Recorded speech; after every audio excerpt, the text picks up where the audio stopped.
Yes guys, iyi ni Black Zone TV kabisa. Nkuko mubibona tugiye kugaruka ku bakobwa babiri bo mu Rwanda, uwo bita Yolo the Queen. Twongere twatake undi wa kabiri. Ubundi Yolo the Queen ni muntu ki? Ubundi twongere twatake uwo bita Shadia, benshi bazi nka Shadibu. Yes, iyi ni Black Zone TV. Icyo usabwa wowe ni ugukanda subscribe, ukande like, share and then a comment kabisa, ubundi tugerageze tunyureho kuri aba bakobwa. Yes, hano hari umutwe w'inkuru ugira uti amafoto yaciye ibintu.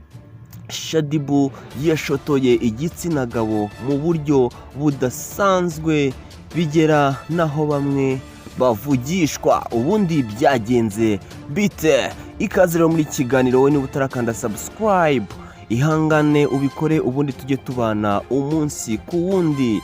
Shadibu, Shadia benshi bazi ku mbuga nkoranyambaga, aho afite 1 million y'abamukurikirana kuri Instagram, akagira n'abafollowers benshi rwose kuri Twitter.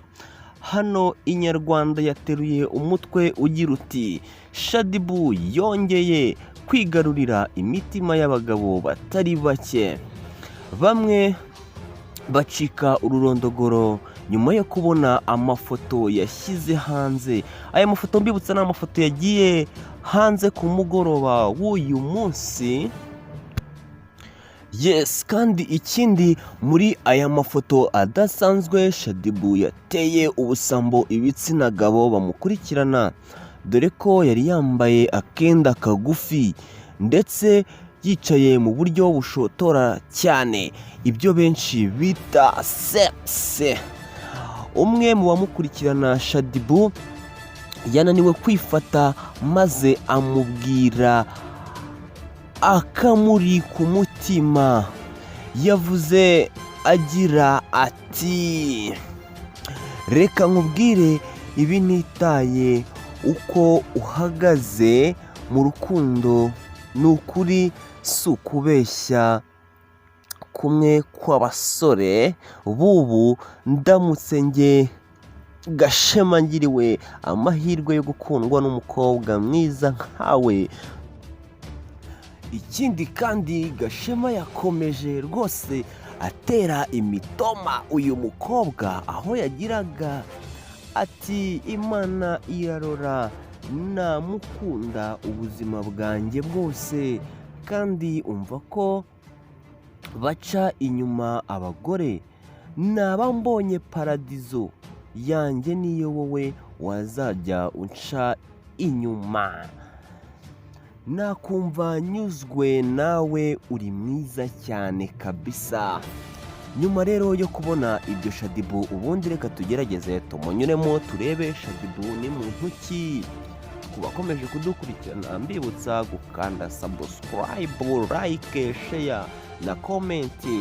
Babwira yuko nubwo turi kuri Shadibu, mu kanya tugiye kugaruka ku kizungerezi Yolo the Queen kivuga ko kigiye kuzamukuzamo mu gutwika imbuga nkoranyambaga. Ubusanzwe ubundi Shadibu ni umugore w'abana babiri b'abakobwa, yabyaranye n'uwo bita Meddy Saleh. Benshi Meddy Saleh bamuziho nk'umuntu utegura amashusho y'abahanzi ku ndirimbo zabo. Meddy Saleh na Shadibu batandukanye mu mwaka wa 2016. Muri Gicurasi mu mwaka wakurikiyeho 2020, ubwo Shadibu yaganiraga n'abamukurikirana ku mbuga nkoranyambaga. Abajijwe niba yasubirana na Meddy Saleh, uyu mukobwa yavuze ko ntacyo abivugaho. Gusa muri 2019, abantu bagerageza kumukurikirana ku mbuga nkoranyambaga ze, yari yatangaje ko icyo abivugaho. Gusa muri 2019 yatangaje ko gusubirana kwabo bitashoboka. Gusa ahamya ko amukunda kuko amukundira abana be. Yes guys, rero ikindi kintu mwamenya kuri Shaddy Boo bivuga ko nyine ari umuntu ukunda gupositinga amafoto akunda gukurura benshi nk'uko muri kugenda mubibona muri sikirini zanyu. Ikindi wamenya nuko Shaddy Boo nawe ari mu bantu bakunzwe n'urubyiruko, aho turi buze kongera tukabigarukaho mu kanya. Gusa ikindi kintu nakubwira kuri Shaddy Boo, ubushakashatsi bwagaragaje ko ahateraniye urubyiruko rw'abakobwa cyangwa se abahungu 10, 8 muri bo baba bazi Shaddy Boo uwo ari we. Reka twerekeze kuri Yolo The Queen. Yolo The Queen rero nawe ni umukobwa mwiza, aho ariko benshi batajya bemeranywa n'abavuga ko ari umunyarwanda, abandi bati ntaba mu gihugu cy'u Rwanda. Ubwo rero byabuze gica habura ubikemura, ariko amakuru avuga yuko n'ubundi ari umunyarwanda. Mu gukomeza iyi nkuru ndagira ngo mbibutse mukomeze mukande subscribe, like, share na comment, ubundi tujye tubana. Nkomeze mbibutse ko iyi ngiyi bayita Black Zone TV. Iyi ni Black Zone TV kabisa. Nizera ko byinshi mugiye kujya mubisanga hano, amakuru y'abasitari, ibiganiro bisesenguye, ibiganiro byizweho, ibiganiro by'imyidagaduro, byose ni kuri Black Zone TV. Wowe icyo usabwa ni ugukanda subscribe. Reka twigarukire ku miterere y'uyu Yolo The Queen, aho benshi batangaje ko n'ubundi ngo ashobora kuba anakundana na Harmonize, aho benshi mu minsi yashize bagiye babibona ku mbuga nkoranyambaga zabo bapostingana, abandi bakabwirana amagambo meza cyane. Aho mu minsi yashize Yolo The Queen yigeze gupostinga ari mu gihugu cya Tanzania, aho benshi bari bumiwe, aho yari ari kumwe na Harmonize. So rero reka twigarukire kuri aya mafoto y'uyu mukobwa, aho benshi bavuga yuko ubundi mu kwifotoza kwe ntaho bari bamubona aseka. Kenshi apostinga yiturije, ukabona ni umuntu ucecetse, cyangwa se benshi bakaba banavuga yuko arakaye. Rero kenshi uzamubona postinga amafoto ye yiturije.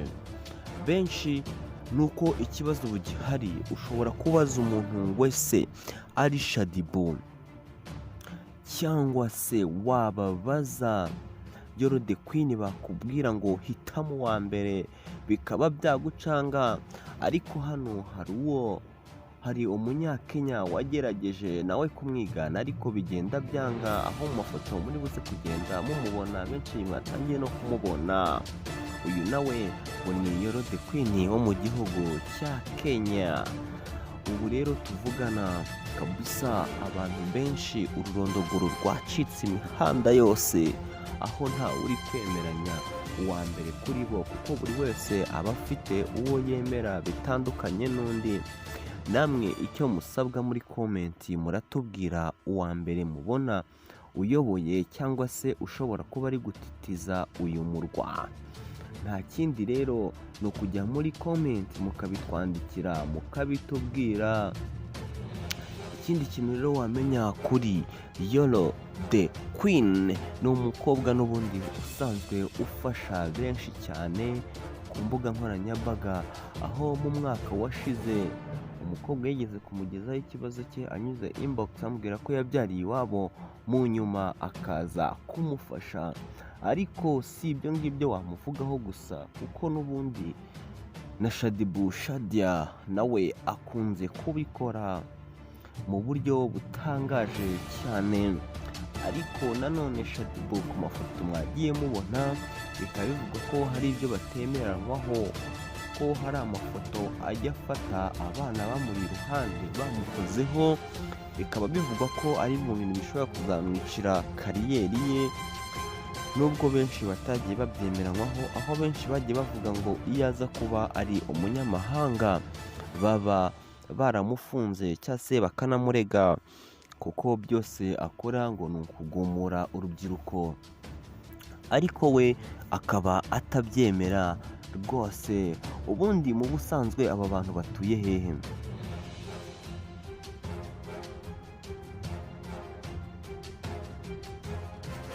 Yes, reka tugeze tugaruke kubo bita Yolo the Queen. Yolo the Queen ubundi bivugwa yuko yituriye i Nyamata, rwose ngo yituriye i Nyamata, ku bantu bahazi niho ngo yibereye. Ariko uyu Shadia Shadibu we n'ubundi byabaye akawa mugani, aho bavuze ngo Imana izadusanga mu murwa ikatikati. Bivugwa yuko rero uyu mukobwa Shadia Shadibu we ngo n'ubundi yibera muri Kigali hano ngaha mu murwa w'igihugu cyacu cy'u Rwanda, akaba ariho n'ubundi kuri we yituriye.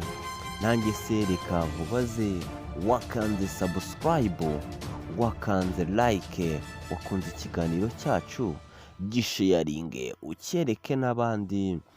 Reka twongere dukomeze. Ubundi Shadibu mu mwaka ushize yakoze live, abafana be bamubaza icyo akunda kunywa.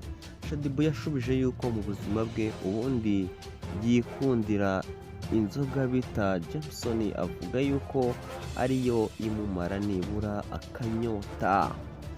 Ikindi yagerageje gutangaza amaje ku bana be, avuga ko afite ubuzima bwe n'abana be bakagira ubuzima bwabo. Ati abana rero ntibagakwiye gukora nk'ibyo nkora, kuko nibakura nibo bazakora amahitamo. Kimwe abantu benshi bamukundiye ko atajya akunda kugaragaza aba bana be, aho benshi banavuga yuko ibingibi Shadia Shadibu nta makuru abifiteho, ko adakunda kwerekana abana be, ko abana be bari aho babiturije rwose, batajya bagerageza no kumenya amakuru ya mama we. Ariko uwo bita Meddy Saleh mu mwaka washize nanone yigeze kubwira Shadibu yuko ashaka abana be, ngo nuko bagera aho ngaho ngo baramusura, ngo ariko ngo mu nyuma baza kubona amapositi ya mama we, ngo barumirwa cyane. Aricyo kintu banapfuye ari Meddy Saleh umugabo we na Shadibu, ko atazongera kumuha abana be kuko amwereka ibyo akora, kandi yarahakanye ko abana be batazigera bamenya ibyo uyu mukobwa akora ku mbuga nkoranyambaga. Nta byinshi rero twavuga kuri Yolo the Queen, gusa Yolo the Queen nawe mu minsi yashize yahuye n'ibyago byo kubura umubyeyi we. Reka rero tugana ku musozo, mbibutse gukanda subscribe, like, share na comment kugira ngo ibiganiro bizajya biza ubutaha tujye tubana 5 kwa 5. Iyi ni Black Zone TV, iyi ni Black Zone TV. Ufite ikibazo, icyifuzo, igitekerezo, wabishyira muri comments, ubundi tukazabiganiraho ku ngingo y'ubutaha. Ariko ubutaha nabwo tubararikiye ikiganiro gikomeye cyane, nizera ko kizabashimisha. Gusa wowe nimba ari ubwa mbere ubonye Black Zone TV, kanda subscribe, like, share na comment, ubundi tujye twirebera ibyo ari byo, tujagajage isi y'imyidagaduro, tugerageze kwataka entertainment zo mu Rwanda no hanze yarwo. Ciao, Imana ibandeberere icyoroshye, ibakunde.